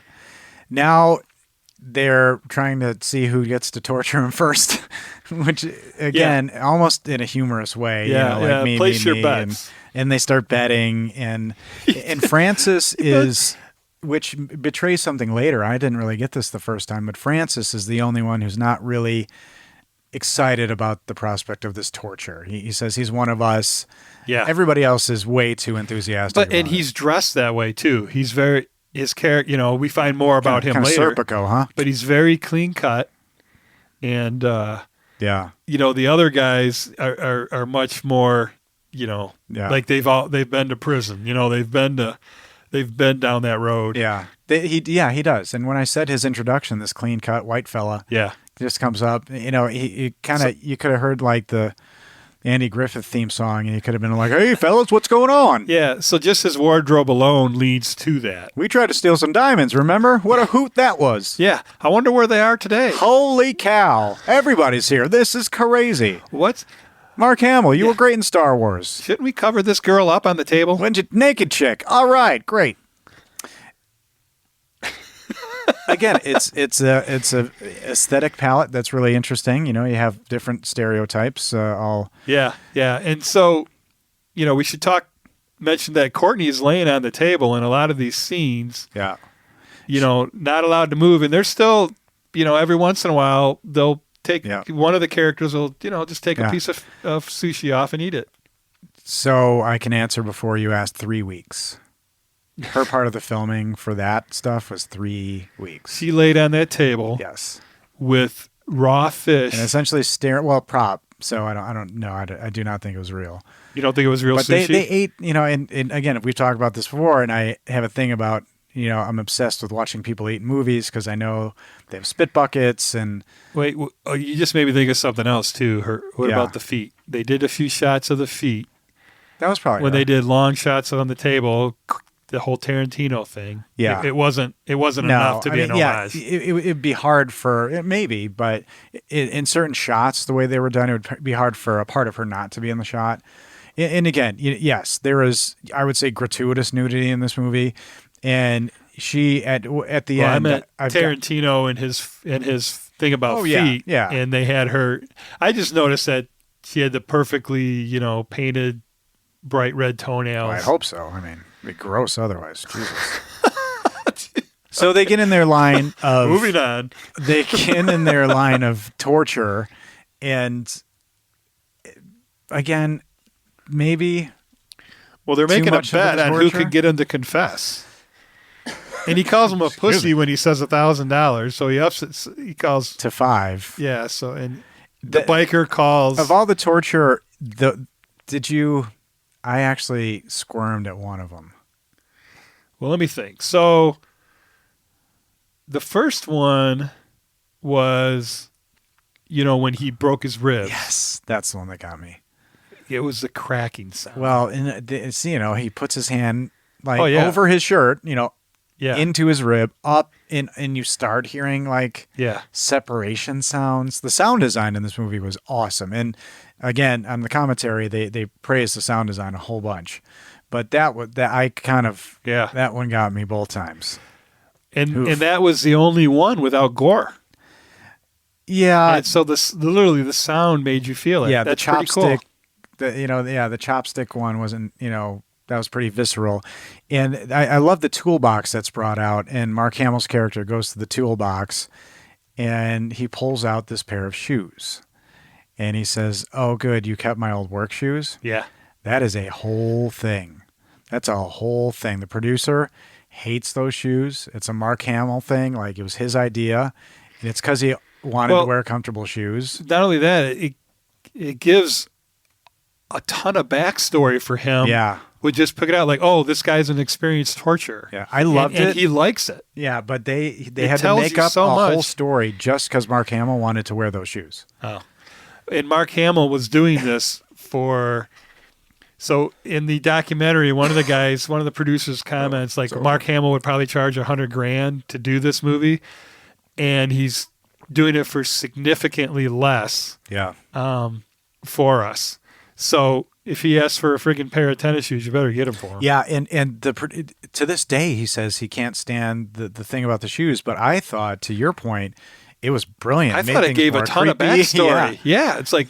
And the fact that, like, the anti-Mr. Rogers, he changes his shoes before fucking somebody up real bad. Oh, I never thought of that. Oh, yeah. That was because there were no laces to tie. My victim. I just thought it was like, you know, it's soaked in blood and you could just slip them off. It's the ritual. I'm uncomfortable with this ritual. So, again, this is all teed up really crazy, and it kind of culminates in a really horrible bit, but you get a break from the torture in the flashback to the job. And the job that they do, I had no idea what they were doing, and they, hit some diamond importer, and this is where all of our cameos are appear. all in one shot. Yeah. They're all So- probably there for 28 minutes apiece. There's one guy that I recognize, but I couldn't place him. Okay. Okay, so we got Kyle Reese from the original Yes, Terminator. Michael Biehn, yeah. And he's in Tombstone and The Abyss and Aliens and been in all these great movies. And God, he looked old in this movie to me. But then I did the math. Oh yeah, Aliens was 86. Yeah. So I guess I look old too. Yeah. And then Machete with the machete. I thought that was Danny cool. Trejo. But then the guy with the glasses and the long hair inside, I recognize him, but I don't know who the fuck he is. That Help me, was Ryan. Mr. Jeff Fahey, the lawnmower man himself. No way. Yeah. Character actor extraordinaire. And that's, again, very Tarantino. Okay. And they go back to this heist and they rob from these people. And, you don't know who you're stealing from. So it's teeing up that they're doing something kind of dangerous. But the line that I love was the other guy on the other side says, "Give this cocknose Point Break motherfucking wannabe the bag." Cocknose. Yeah. So that likens to that movie where Dan Aykroyd had the nose Nothing on. but trouble. Nothing but trouble. Boy. That melty The best dick cock nose of all time. Yeah. It melted throughout the film, yeah. And so that, again, very Tarantino, and they're not shying away from it, but I did see that. And I didn't find that was hacky or I felt like they were trying to rip off dialogue. It just was kind of a funny thing to do. And I thought it kind of interesting that their payday was handcuffed to Jeff Fahey's character. And in order to get it, they couldn't find the right key and they had to chop off his hand. Yeah. Which says these guys are fucking around. Yeah. So I guess they had already shot Kyle Reese and Machete. Yeah. And got his machete. And so it's a fun little flashback scene, but this is where the tie to Neverending Story. So the side of their van said Falcor Industries, I think. It was Falcor something. Yeah. And Falcor is the name of that luck dragon. Well, it was a plumbing. Yeah, Falcor Plumbing. Yeah, it was a plumbing So van. Falcor was the name of that big flying dog thing in Neverending Story. No way. Yeah. And apparently they didn't go into it, but apparently it was a huge ordeal just to get the... Did they have to The pay okay for to the do it. I rights don't know. and stuff, or I don't get know. somebody to sign off? Oh, Kyle Reese. So Michael Biehn yeah. did his cameo for free as a favor to one of the producers he's friends with. And one day... Okay, so I did some homework. It's you don't have to prove yourself. Yeah, I feel like it because you just have to be along I for just the feel ride. like you've taught me so many things about There's this. no I other didn't know. competition, sir. We are just having fun, you and me. I know. Todd, we are on the beach and we are sitting back drinking mojitos. I hope that's not Stella offensive. makes me paranoid. ladies Now and we gentlemen. come back to... I'm the one who's supposed to have the paranoid stuff. We come back to reality again. So, like, you assume he's passed out, and now we have the worst torture, I think, ever, and that Max gets a turn. And what makes it really gross Okay, go ahead. is he takes his sock off, his white tube sock. Yeah, again, 70s, total 70s. And I just, I have a thing about that. Like, I think other people, top to bottom in general, are just gross. Present company excluded, of course, but just gross. So the idea of that guy's sock, the torture would have been he put that sock in my face and I'd be like, oh, God, please no. I'll tell you where the diamonds are. But he puts a wine But bottle yet you in eat it. sushi off your dog. So what's up? I'm a man of mystery. Okay. Yes. So he you puts are. a bottle in this sock and... Yeah. You're like, uh-oh. The champagne bottle that they were doing, that Yeah. they were toasting with. Yeah. And he slams this sock with a champagne bottle in it onto the ground or Yep. onto the table, shattering the glass And inside. you hear it just crunch up. and then the whirling sound, Yep. So you know what I thought at this point? I went right to James Bond. I went right to Casino Royale. We are torturing you, Mr. Bond. And I went, he is going to hit the him right testicle in the torture? nuts with that. Yeah. Man, that That's would've what I been- thought. yeah, When he was okay. walking around whirling that It around was gonna be with a that shot sound right effects. in. Yeah. Okay. Yeah, I thought I thought he's going to do a match. Okay. Would that have been worse or better than Yes. what happened? No, You think that worse? I would say I would have tried a few shots to the nuts No. over my jeans No. than what happened. See, you've never sparred my. I get it. I fair- get it. I I totally get it. When I used to train, back in the day when I trained regularly in Taekwondo, I had been kicked there so many times with a cup on. It, hit me in the face all day long. Okay. Are you like one of those monks who can like hover and just have a dude just haul off and kick their nuts just every single repeatedly? time. Have you seen those guys? They just stand there and somebody just kicks them in the balls. Yeah, and there's some show coming out now too that has some guy All my balls upside down doing the splits, and they take a thing and hit him right in the nuts. Yeah, and it's like he takes it. Okay. Hey, everybody. Idiocracy is finally coming true because we're about to have the actual show, All My Balls. Yeah, I don't know what the show's called. It's You're like, fine. Yeah. I hope it's called All My Balls because No. then the end of the world will officially be here.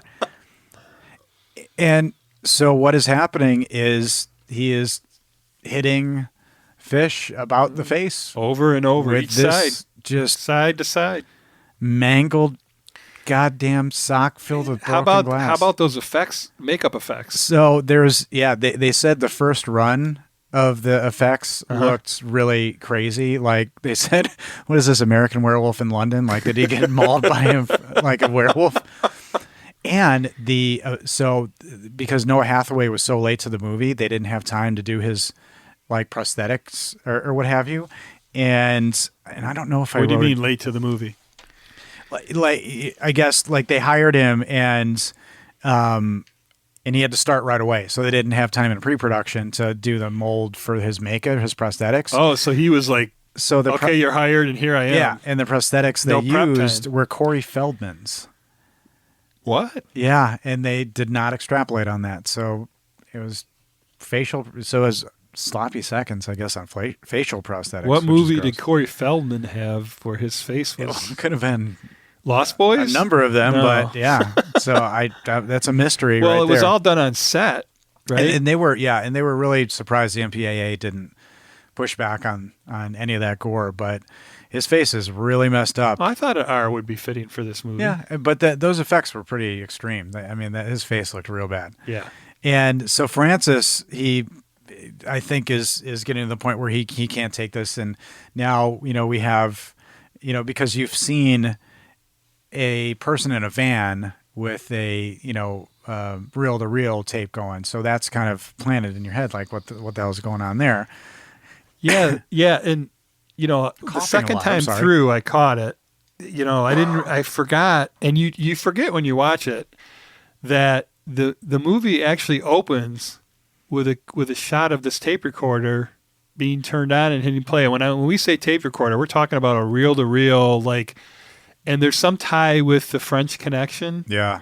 With that, I Oh, think a that's the character name name or something. Of Yeah, Gene Hackman's name, who does the recording. Yeah, and, yeah. the conversation. right. Yeah. And he goes into the bathroom and is about to have a coke relapse, and he pulls out a wrinkled photo of a little boy. This tore your heart out. I can tell. Oh, you know why? Because I've never empathized with a character more in my life. When he said, "Daddy's a fuck up," I've been there. Like I've literally been to the point where he used his son's picture to fall off the wagon and snort some more coke off of the dirtiest bathroom. okay, counter. I couldn't identify with that as much, maybe half of that, but no, I'm just kidding. But I did, like I've I allowed myself to go, yeah, I've been there. Oh, Daddy's a fuck up. No Why need to why are worry. screwing up, You are a great role model for your son. I'm not losing my mind here on the podcast. But I Ryan, totally, come back. like sometimes when you fail, it's like those your kids. You're like, oh, I blew it.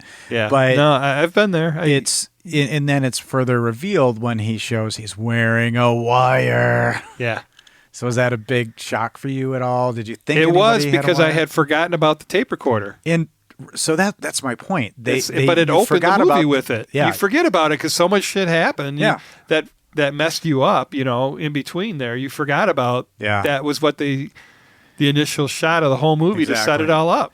And even with all the torture is continuing, and now it amps up with what Crow does. But Mark Hamill, I guess, on set was just on all cylinders. Gave it everything he had. Some of his lines, he's pulling Noah Hathaway's teeth out, and he laments the lack of proper dental hygiene in prisons. And at one point, he takes a couple of his teeth and rolls his teeth and he says, snake eyes. That's when he thinks he's won the bet. And he's kind of in the biker's face. I love just his delivery. I love that Mark Hamill came and just played in the pond. Well, his choice was very interesting, because he wasn't. So he's speaking like he's an effeminate male or a gay man, in the way he's speaking, but yet he's doing all these pretty gross and macho things that in accordance with that. So he's not completely. He's very complex and scary character. Yeah. And if you thought he was just a one-trick pony. And all the violence, the director was saying, all the violence was justified in a way in that it makes the revenge all the sweeter when you see, what despicable characters these people are. So, again, I'm not trying to advocate for lengthy torture scenes in movies, but there's some good stuff here, and it really, Reservoir Dogs, right? Exactly. At least they didn't have anybody dancing to Stuck in the Middle.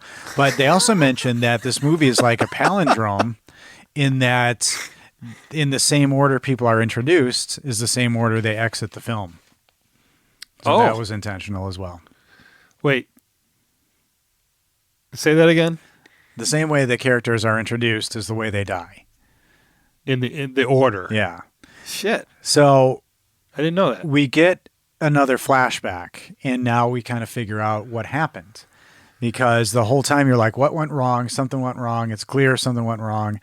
And their getaway van gets in a freaking accident. Yeah. So this is so Max kills and I want to say Noah, but his Fish. name is Yeah. Max kills Fish. Max kills Fish.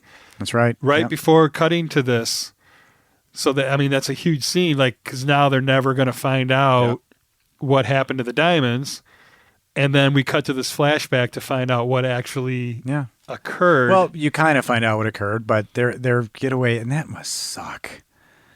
You know what I mean? Like, being in a getaway van, you did it. Essentially, there's got to be some relief of the job not being still done. Yeah. And then you get in a goddamn car accident, or there's traffic. Yeah, and that shit happened. What a goddamn bummer. So just a tiny jump to the end when she says the word chance. Mm-hmm. And then I just want to point it out that that's this right here. Yeah, absolutely. Okay.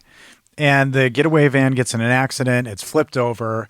The car that actually they hit, the occupant gets out and, says, let me help. Yeah. And they shoot him right away. And you're like, okay, well, these guys are really serious. And Duke shoots him. Yeah. And they decide to flee, rightly so. They can't get the van running over. And the sirens are moving in. We got to go. And Fish grabs the bag that was still attached to the hand, and he pulls it free, and off they go. And you see the bag tear.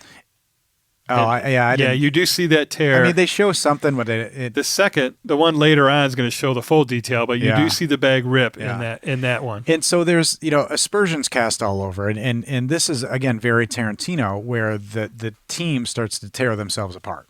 Yeah. And you don't know if this is natural. No honor among thieves. Yeah.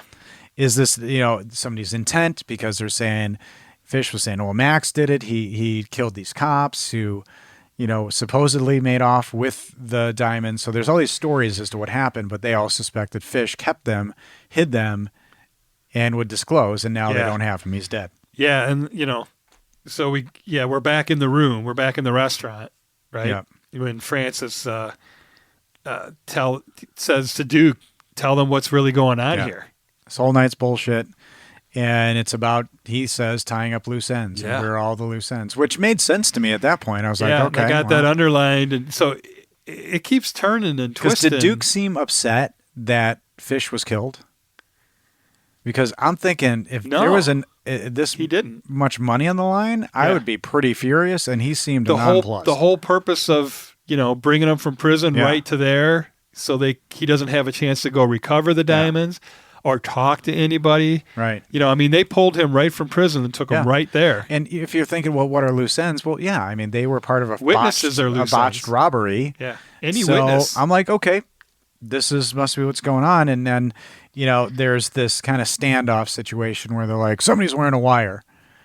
And it created, a kind of classic Duke Western says moment. to him, "Your friend's out in the van." Yeah. And then the look on his face, like, "Oh fuck, he knows." Yeah.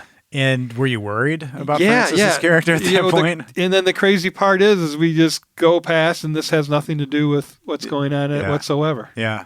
And it does this like 3 times. And he shows, Francis opens his shirt. He's not wearing a wire. Yeah. And I think it's funny later, so Duke kills Francis, and then you have Max and Crow in their kind of standoff. So there is a kind of Western, Wild West kind of standoff for a minute there, which is kind of fun. Yeah, I was trying to fit it into Good, the Bad, and the Ugly, but it didn't get filmed that way. But there was a trio standoff, and the guns are pointing all at each other. So my question to you is, Duke or Crow and Max have a point blank range gunfight standoff. Yeah. Now, do you think it would have gone down that way? Because I think maybe, even if we're standing this close and we start shooting at each other, it's possible you might miss the first few, and that's what happens. Yeah. Oh yeah, there's right, like, and you're backing up. Yeah. Because you think you'd be murdered immediately. Right. When you go into that mode, panic mode or whatever, your arms may not be. You just kind of blank out. Yeah. You don't really know what's happening. That's why you always have to keep your wits about you and stay grounded and centered and breathing when you're in combat, and that takes a lot of practice. But ladies and gentlemen, and kids, if there are any kids listening, and again, we have shown that this is not a family-friendly podcast kids. because of the language. But do not get involved in a point-blank gun battle just for fun to see. Mr. Rogers would never do that. But they both kill each other, and I love Max's final, because Grow falls to the ground with his gunshots, and Max is still on his feet, and he says, "I'm still standing." Yeah. So then Duke walks up and shoots him in the back of the head. Yeah. So there we go. We've got a guy who's cleaning house, and they're doing all the work for him. And then his buddy's laying on the ground all shot up and says, "I need a hospital." Mark Hamill. And he points the gun at him. He's like, "You son of a bitch! I stood up for." Yep. Shoots him right in mid-word. So I believe that his intention all along was to find out where the diamonds are and then kill everybody else and take them for himself. Although that's never. But he can't know where the diamonds are. He doesn't now because everything. Yeah. Perchance went in a different direction. Yeah. So, I watch a lot of these movie, real life movies and things like that, and like World War II stuff, and the missions never go. Or if you read any of the Navy SEAL books, they always have Plan B, Plan C, or something. The missions never go exactly, or almost never go. Yeah, exactly as planned, and that's the case here. Well, up to this point, were you engaged in the movie? Were you grossed out by it? Were you like, it's another weird Ryan choice? And I appreciate a naked girl and all, but yeah, perfect. No, I wasn't grossed out. It wasn't as like the Gorman movie. That one and your Genetic Opera, I felt were much grosser than this one. All right, that's good. That's good. And when Duke shoots Crow, he again, Tony Todd has this moment, and he says, "Well, that went well." Again, underlying that was the plan, and damn the diamonds at this point, because he decides to, again, the most important thing for this guy this night was that fucking sushi, because he's going to finish that meal, baby. Well, the diamonds were, and then now that's a moot point. He's going to celebrate. So you assume he's got enough cash. He's good, until the next job. He can figure it out. He's got that nice suit. Well, he's got a gorgeous 25-year-old naked on the table that apparently has complete dominion over, and he puts on the full creep factor when he walks back over to her. Do you think that, again, yes, he takes his cufflinks off, but yeah, I guess it is inferred. The licking of her face and says that he's going to do to her. Doesn't he? He does. He says, "You are the consolation prize." Yeah. Does a slow tongue lick up her face, and so that tear running down her face, out of the side of her eye, and where the camera was placed for that. I think that was real. I mean, how did the timing of it? So he starts looking up the one side of her face, and Yeah. the camera's on the other side, and then all of a sudden a tear starts coming out of her face. Yeah. I don't think that's an effect. I think that was self-generated. Oh no, I wouldn't think that's an effect. I mean, actors that's and amazing actresses to me can that- cry, or that they can do that. put a little thing of water right here before And then they shoot, squeeze let it and it comes out. Okay. But I wouldn't put it past Well, her we to be able to could do we that. could have her email us, Courtney. Could you send us an email and let us know if that was you doing that, or if it was an effect? Because we'd like to know. Todd is single and ready to mingle. I could be your father. Who's your daddy? Well, we have a gentleman who has clearly accomplished his mission. He's shelled out a lot of money for this, because that stack of money he drops down in the beginning looked like a lot. So he's gonna finish this, And it was hundreds, right? At least on the so outside. quite a bit of money, and he's going for the fugu at this point. And I didn't look at what fugu actually looks like. It had a lackluster look to it. It's just like a white square of some sort. Yeah, it almost looked like it was already chewed. It had like It did have a texture on the outside. texture, marbly texture to And it. he chews it. Yeah. Because I wonder if it's something it's such a rarity or delicacy. How would you enjoy it? Would you savor it? He's forever? reveling in the macho-ness of it. Yeah. Yeah, And the whole chewing, I'm a yeah. yakuza, And what I noticed at this point, and Courtney Palm, as soon as he takes that bite, Yeah. her head turning to him was her just awesome. eyes looking to her Yeah. to the side. Yeah. Yeah, she played the emotions really well. She's a good actress. Yeah. And Absolutely. obviously we're teeing up a little bit of a twistaroo here in that she is behind all of this So in a way. She's not behind it all, but she had a plan, and Duke being paralyzed and eventually, because he's not reacting well to this food. Yeah, It's not going well. So my notes, he says, "You'll have to be my consolation prize," and she's clearly got the very nervous, scared look on her face. And then he quotes an ancient poem from Japan. Yeah. I cannot see her. I must let her go. Yep. So I'll eat fugu. And then he takes the chopsticks down to her genitalia. There's a leaf there, and he picks up one of those pieces and eats it like very, I don't know, like He's chewing it. Yeah, I found it. I thought I'd savor it. Like, even if I was a weird murdering whatever he is, jewel thief. Well, maybe unsuccessful jewel thief. And once he's ingested this, then her eyes just go over to him and gives him this look, and you're like, "What the fuck is up?" Yeah, it's pretty cool. And then I it wrote- got me the first time. It really got me. And then I wrote and stopped my notes here. Courtney Palm awakens. Because we've gone through, we're about 10 to 15 minutes from the end right now. Yeah. She has not spoken a word. Right. And now is her time Yeah. to shine. And I think she does a really good job. And the commentary said that her speech, she was really, really excited for it. Because, Was she in it, the commentary? No. The actors one, I don't know. There's there's multiple. There's a separate actors commentary. Tony Todd is in it for sure, but I didn't see who else was. Okay. But I'll look at that because I think that'd be kind of cool. Yeah. But she was really, really, wanted to prove herself and said that speech was her way to do it. And She wanted to prove herself as an accomplished actress. As not just the naked girl on the table. And she does a really good job. And it turns out that the big stack of money that was slapped down for that sushi chef was her stack of money. They show her, yeah. Yeah. And immediately there's a switcheroo. And from a filmmaking perspective, when there's a twist, if people are paying attention, as soon as she moves her head, you're like, oh, something's up. And they kind of have to move it along a little bit at that point. So they show the flashback, the car that hit their getaway van. Yeah. The gentleman who was killed, there was another passenger in the car, which... So I nerded out there. Yeah. I rewound and watched a couple of times to make sure, to see if I could see anybody else in that car. If there was any camera angle or anything where you would see anybody other than the guy. And I did not see that. They were very careful. Well, that's good. And it's a nice reveal. I mean, it took me by surprise. And again, it's revealed that she watches her, I assume, husband shot. It killed. was husband because of the ring. Oh, The trophy yeah, was the the ring. ring, the wedding ring. And Tony Todd even looks down and sees a wedding ring on, this victim's hand, and he looks towards the car. She's slinked down, and they showed her sink down. Yeah. Yeah, absolutely. They played all that accurately.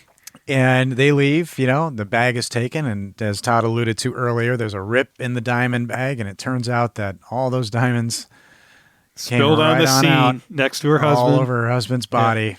So there she is, just sobbing, like, hooray.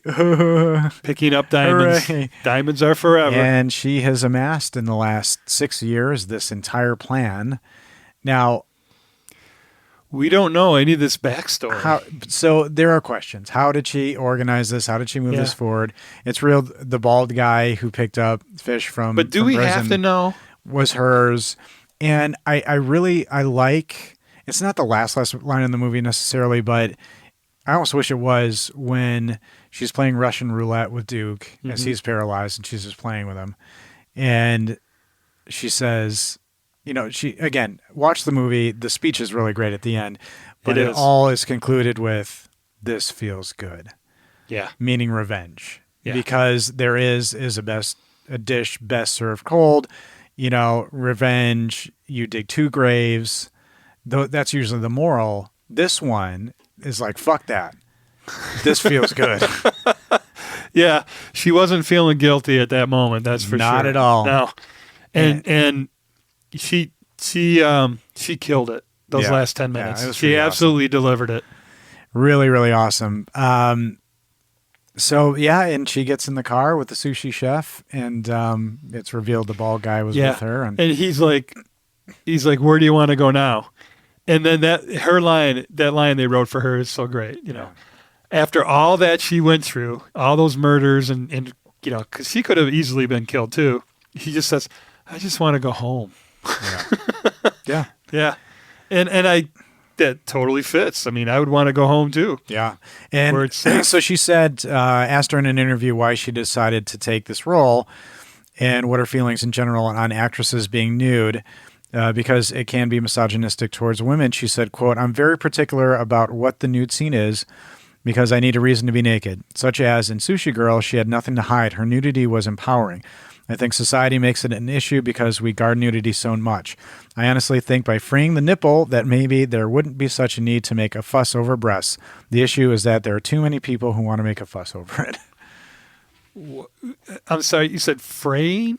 Freeing the nipple. Freeing. That's kind of F-R-E-E. a general term for we need to be more comfortable with being naked. And nudity. she clearly is. I mean, Zon Beavers, she rips her top off in that one without any problem. But again, it is more of a conversation nowadays, nudity in movies. You see it less frequently, it's less gratuitous, and there could have been less of it in this, but I didn't find it well, it's based on a real thing from what you said, that this is an actual way they serve sushi. It is.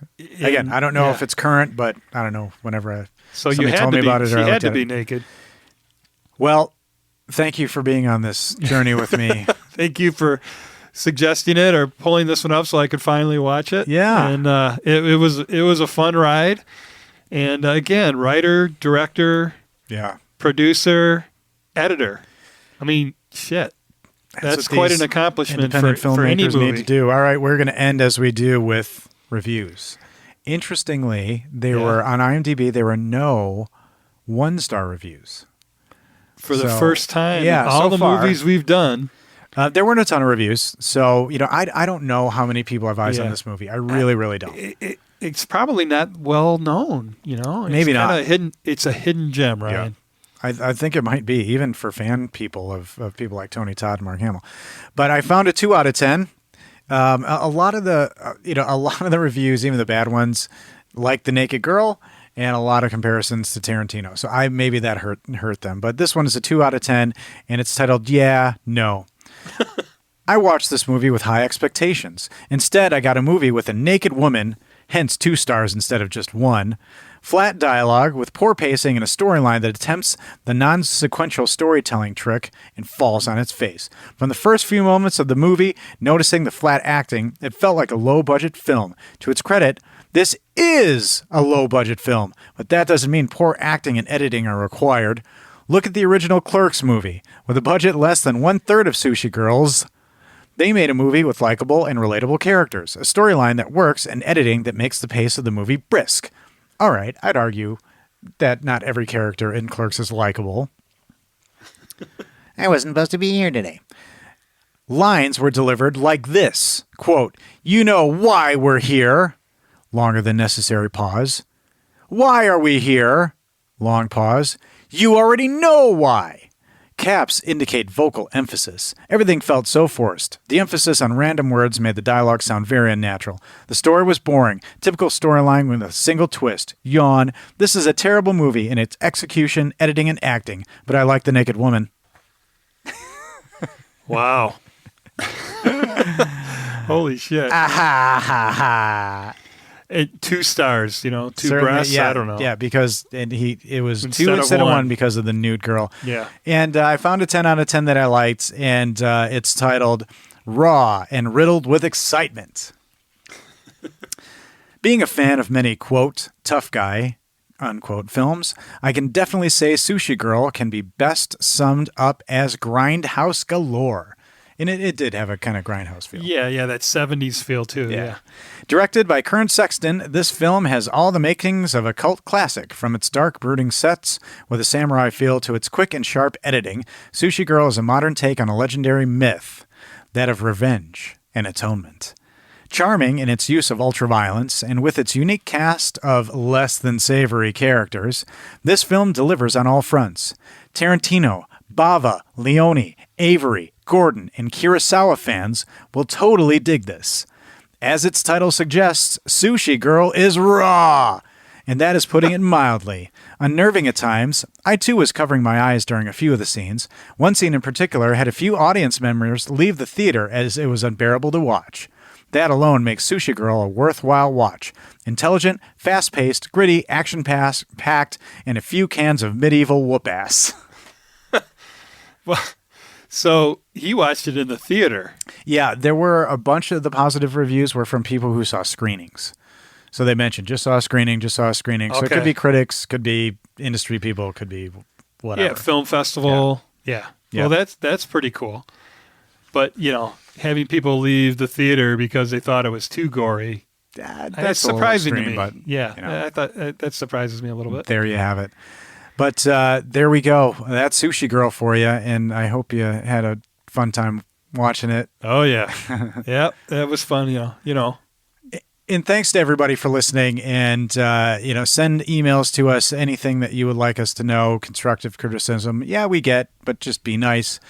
A little independent podcast at gmail.com is the email address. Oh, yeah, we told Courtney to we'll let tell you us know about the teardrop. If we get anything from any of the folks involved in this film. But Todd. Yes, Ryan. We will always have Monty Doro. Who are those guys? Who are those guys? Yeah, we went right for the finish line of that bitch. Just Love it. It's just as like independent. You're about to say. You'll love it. It's just a little independent. You're going to love it. It's just a little independent.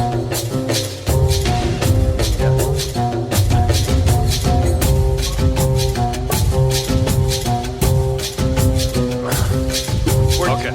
We're tense. Yeah, we're 2 or 2. We're like we know love it. It's just a little independent. Like it's just Like I'm introducing a movie to you. like you're about to. All right, yeah. Just a little independent.